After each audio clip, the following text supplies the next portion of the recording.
Yeah, so we're going to talk today about lessons learned from the lockdown and negotiating a more student-centered version of blended learning. And we'll start with a brief introduction of ourselves. Kent, do you want to go first? Sure. Good morning, everybody. I'm a faculty here in University of Florida in the College of Education. I do collaborative work, professor of STEM education, do collaborative work with content area folks across campus, which is how Melanie and I started working together. The Gen Chem for Engineers project was really a curriculum reform effort involving reshaping the laboratory curriculum for general chemistry to try to be more focused on engineering careers and support students across the first couple of years on campus. So that, in essence, sort of contextualizes the work that I do and how it relates to the project. So I'm with the chemistry department at University of Florida, and a lot of my work has been in developing online courses, which actually came in handy during the shutdown. And since then, to celebrate our new chemistry building opening, I rewrote most of the Gen Chem 1 and 2 lab manuals, and most recently an honors one semester Gen Chem lab. And just because of the classes I've developed, I have a strong interest in student preparation and progression through the Gen Chem sequence and beyond.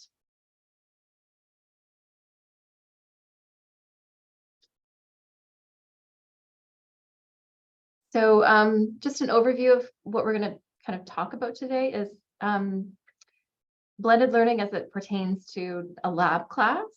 So Ken, do you want to start this slide and maybe I'll finish it? Sure. So prior to the lockdown, I think everybody was sort of playing around with the concept of blended learning. And in this case, Mel's going to provide a little more detail about the context, but the context is undergraduate general chemistry on a large research campus. So it's hundreds of students, typically working in a face-to-face setting where the value of manipulating beakers and solutions, laboratory equipment is sort of the standard. And then we were all faced with the lockdown situation that we're familiar with, where very quickly everything was forced into an online situation. And prior to this, Mel can talk more, but people were playing around with the concept of blended learning and online stuff. And then all of a sudden, radically, they were shoved into a matter of about 7 days to prepare and get it done and to try to provide some form of similar experience. And so we'll kind of talk about what we learned from that and then connect it to kind of the new normal, where the things that we've learned have come back to campus, and our conceptions of blended learning and how to support students has been influenced by sort of that situation. Yeah, and so one of the things that we'll kind of talk about as we go is the students have changed a lot, or they've been more open about how they perhaps always felt. They're very much more open about any struggles they're experiencing and their health hardships, financial hardships. They'll tell you anything in an email. And I think we've all had to be a lot more empathetic and sympathetic and just more approachable with students and more gentle than perhaps we had been, which can be a difficult thing when you're working with such a large number of students that we're working with. They ask for help much more readily, and they've all become much better Zoomers. I've taught a lot of online classes, and students tend to not come to online office hours, but students do come to these Zoom sessions that we have for what's typically a face-to-face class. We've also had to become a lot more flexible for not only our students, but for our teaching assistants, because anybody can be out for a week at a moment's notice if they come down with an illness. And we've also learned that, it's been a while since the lockdown, but people are still adjusting. I think, there've been some news stories about how much learning was lost and how much people have been affected. And that's definitely been obvious since we did the study and ongoing basis. So Gen Chem 1 lab is the class that we're talking about. Typical fall or spring enrollment is over 1,000 to up to 1,500 or a few more students in a given fall or spring semester. To handle that number of students, we'll have close to 30 or up to 40 teaching assistants, graduate students. It's a service course, so fewer than 10% of these students are actually chemistry majors. The majority are not chemistry majors. We'll have many unique meeting times throughout the week, all 5 days of the week. And the students are divided up into small groups of 16 that work with one teaching assistant. and they meet once a week over the course of 10 weeks to perform in-person experiments. And as is the case in a lot of places, this is the first of a 2-course sequence. So it's their first time taking a chemistry lab. So I think Ken's going to talk first about kind of the design of the study that we undertook at a moment's notice in spring of 2020. Yeah, so basically as the lockdown happened, literally what happened was I jumped on the phone, I called Melanie and I said, you know, how can we help? We've been engaged in collaborative work in a number of ways. And she sort of responded and said, I think we have it. I've got the TAs together. We have a plan, et cetera. And then she said, but why don't we try to study this in some way? And so what we did is I went back with a group of doctoral students and pretty quickly tried to put together a study plan to try to understand what the transition was from what was a normal face-to-face situation to an online situation, under the guise of, you know, we've sort of studied the context to some degree for both of these situations, but we wanted to understand what the transition was. And so we used phenomenography to try to understand the variation in student experience as they experienced this transition, tried to understand the different ways in which they experienced it. And then because we were trying to be sensitive to the experience of students that come from underrepresented backgrounds, we're assuming they're going back to wherever home is, the potential influence of infrastructure in those contexts, support systems as well. We're trying to understand if their experience with it was the same as other students or was different in some ways. And then the paper has actually been published now. The citation is at the bottom, and if you follow up with Mel or I, you can get the full details on kind of what we did and what we learned. Otherwise, I'll just kind of breeze through the other parts. The next slide, please.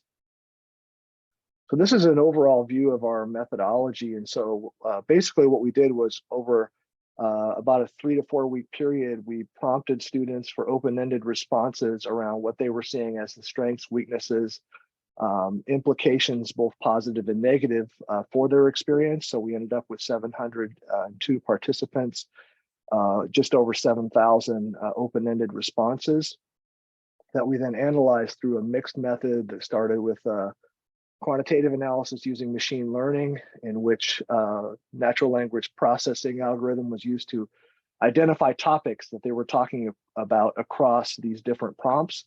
And so we ended up with 21 that were then categorized and named. And within those 21, we then looked for dimensions of experience that then ultimately come out in this outcome space, which I'll illustrate with a couple of diagrams here in a second. Go ahead, Mel, next slide. So this is, I know, a little complex and something that people aren't necessarily used to looking at. So let me explain a little bit. This is a slide of results. On the left-hand side are illustrated the ways that students were prompted.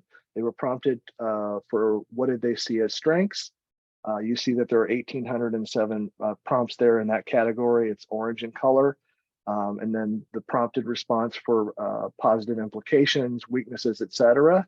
And then those were identified as the topics underlying what they're saying, which is represented on the right. So this is intended to show a flow from how they were prompted on the left to the nature of the topics on the right. And then based upon the size of the flow, you can kind of see the degree to which these pieces are connected to each other in some way. So with phenomenography, we're trying to understand the full extent of experience. We know there's going to be a range. We know it's going to be complex. And so finding sort of a sweet spot where we can describe that complexity in a useful way is sort of what we were after.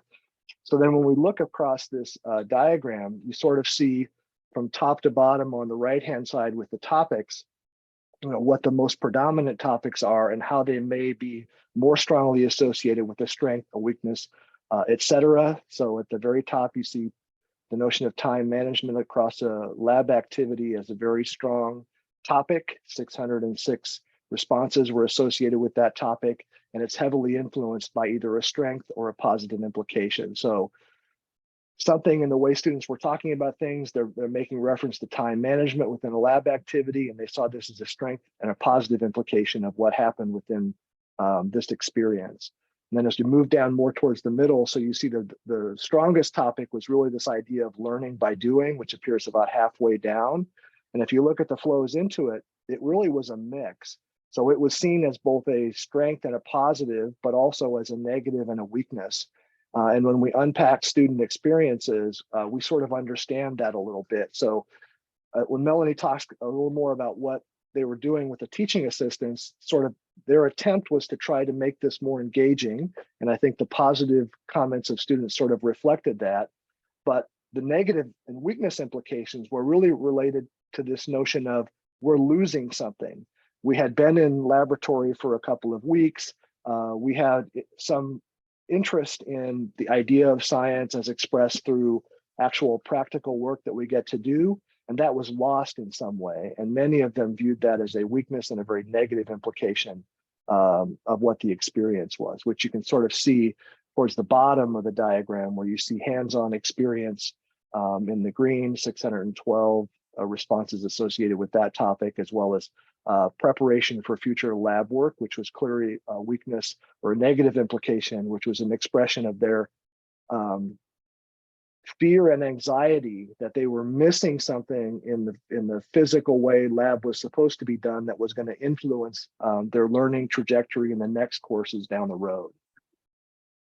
So this is like the first half of our outcome space and how we understood this. And there was another part of it that connects the topics to the dimensions, and it gets really busy when we put it together. So in the next slide, this is sort of the illustration of the other half with just looking at weaknesses for URM students, was then we could unpack those topics associated with each of the prompted categories and try to understand what were the specific dimensions of things that they were talking about. So we can see that in the topics associated with the middle part, we're at the top where we have availability of the teaching assistant for help. We unpack that into more specific notions related to the teaching assistant themselves, as well as other dimensions of the hands-on experience, for example, or issues related to collaboration. But one of the big findings was when we looked at the experience of underrepresented, racially underrepresented students, their experience was very similar to that of all the students in general. Most of our findings are derivative of kind of what the entire student experience was. Next slide, please, Mel. So this is kind of what we drew as the big conclusions and implications, was this whole notion of physically completing an experiment with peers is irreplaceable. I know a lot of times done research on online science for a lot of years before the pandemic. I think we all have to sort of recognize that we were studying very unique situations there, and in many cases, samples of convenience that were really people that were already inclined to wanting or needing online in some way. And in this case, we had the opportunity to study a much general population of people that were being forced into an online situation. And one of the big signals we heard that if it's a science lab, a lot of people expect and desire for that to be something that isn't virtual. Second bullet, time management and critique of instruction resulted from the context. Students were very cognizant of that. The teaching assistant was clearly important in relation to supporting students. In documentation of the number of topics and the number of dimensions really illustrates that when you look at the possible experience of any number of students, it really varies. And so the whole notion of us from an instructional perspective, that all students are going to have the same experience or a similar experience is really a misnomer. And in one way, what this allowed us to do is really understand how complex that experience could be and how different it is from a single-minded notion of a unitary experience for all students. The infrastructure that was created by Melanie and her team sort of just in time and then continuing after the lockdown was really important for supporting diverse students and providing flexibility. We see still a strong need for more fully understanding and clarifying what the student experience is, regardless of sort of the mode of delivery. And then the big last one is that the notion of a learning loss we see as a very real phenomenon. So I'm going to talk a little bit about how we've taken some of the lessons we learned from doing the study, and the online lab actually continued for an entire calendar year, and how we're using some of those lessons today, actually, as the course is going on face-to-face again. So Gen Chem 1 lab did operate actually online for a whole calendar year, and that was done purposefully, even though we could have returned to in-person, to make space for the second semester lab to run socially distanced.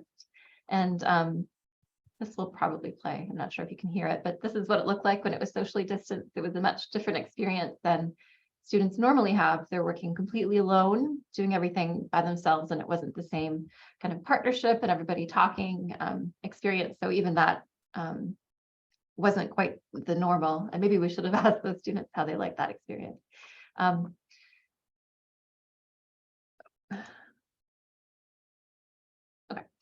So yeah, so as Kent was saying, one of the big sort of take-home messages that I think we were aware of, but it was more of a take-home message after the study, was the impact that the teaching assistants have on the students.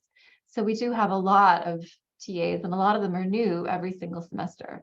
And we've continued with some of the onboarding that we learned how to do during the pandemic. We have Zoom onboarding meetings with the TAs. It's easier to get all of these graduate students who can be all across campus to attend a meeting in the evening with me, rather than having them show up in our Gen Chem lab for a talk. And it's hard to talk to that many people in a room, and it's much easier to talk in a Zoom where you can see all of their faces at the same time.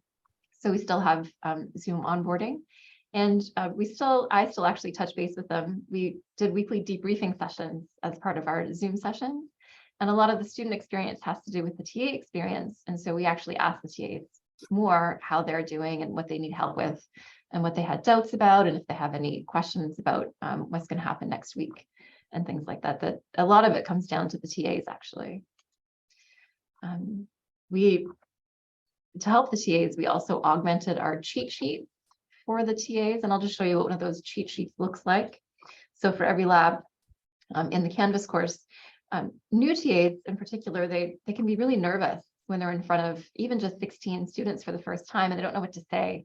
So we gave them some leading questions that they can ask, and these are probably worded too formally. I think we'll go through and make them just something more informal. They can walk around and just have a list of things they can ask somebody if they don't know what to say. And we've given them detailed sample data so they know what they're going to be looking at.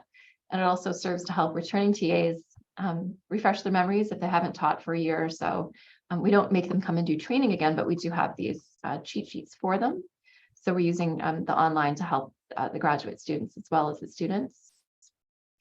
We've turned some of the course kind of into an online course. So the lab doesn't actually, So we have undergraduate students who have taken class before. I think it's pretty well known that students appreciate asking questions of someone who's done exactly what they've done, and particularly an undergraduate student instead of a graduate student or instead of me.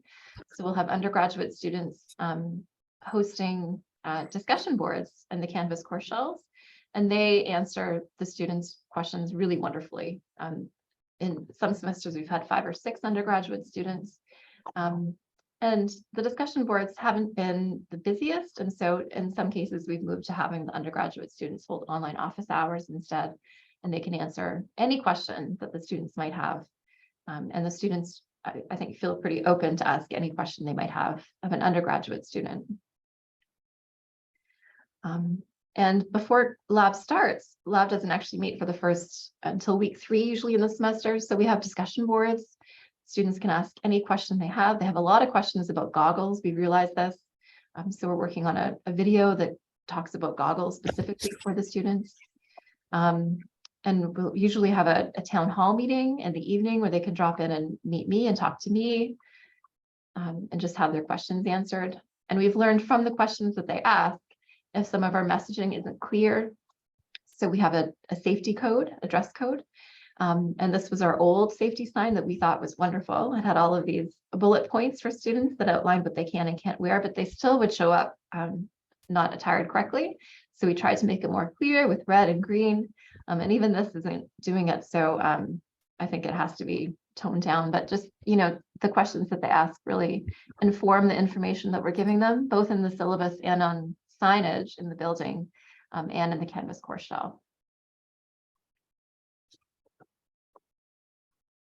big benefit that we've experienced from being online for such a long time for this class is we have a lot of videos, and our lab videos that we used for that calendar year were actually the lab staff filming themselves doing the experiments. And so now we are able to offer online makeup labs that are essentially watching someone do the lab they would have done if they had done it. And the students go through the same calculations that they would do if they had been in lab. And we have to limit it because it is a practical skills-based course. And we have learned that there is a big learning loss if students don't actually have the lab skills when they show up for the second semester lab course or in organic chemistry. So they're limited to 20% of the lab online, which I think is probably standard from a few syllabi I've seen that are more recent. And it makes us much more flexible. So as long as a student isn't sick for 2 weeks, then we're kind of okay, and they can do online makeup labs instead. Yeah, so this is just an example of one of the videos that we have in the Canvas course shell. This is the lab staff doing a single displacement, double displacement reaction. And one of the problems we've noticed with this, or that we feel with this, is when they're watching the lab staff do the reactions, the lab managers are doing the reactions perfectly. And the students often, they wouldn't normally do it so perfectly. So there's a little bit of, that's kind of a disadvantage in some cases.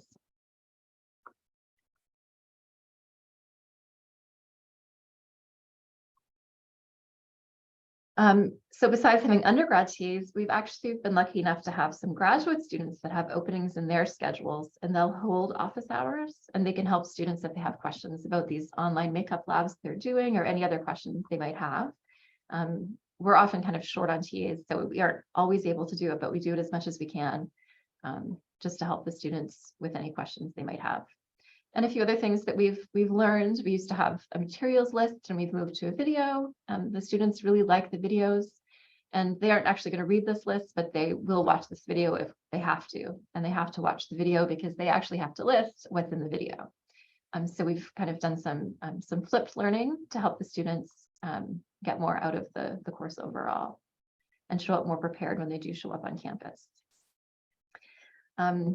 These, particularly in the first semester lab, the students have a lot of questions. And so to take the TA out of it a little bit, I've actually made, I do video announcements, weekly video introductions to the labs that take some of the burden off of the TAs. So students are hearing really important information for the week from me.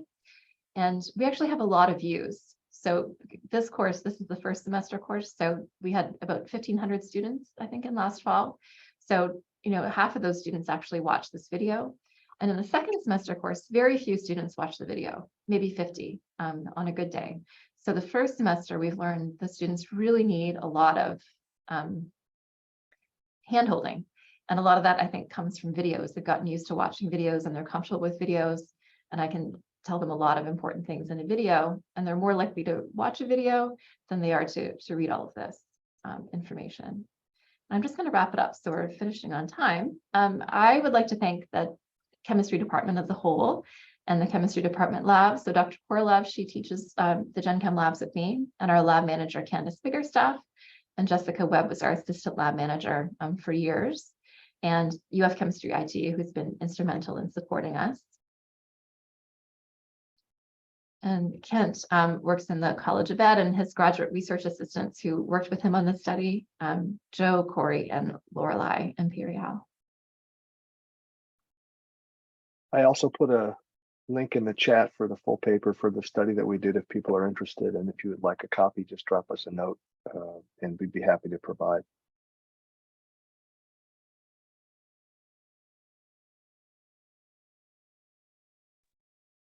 Thank you, Melanie and Kent, for an amazing session. Appreciate that.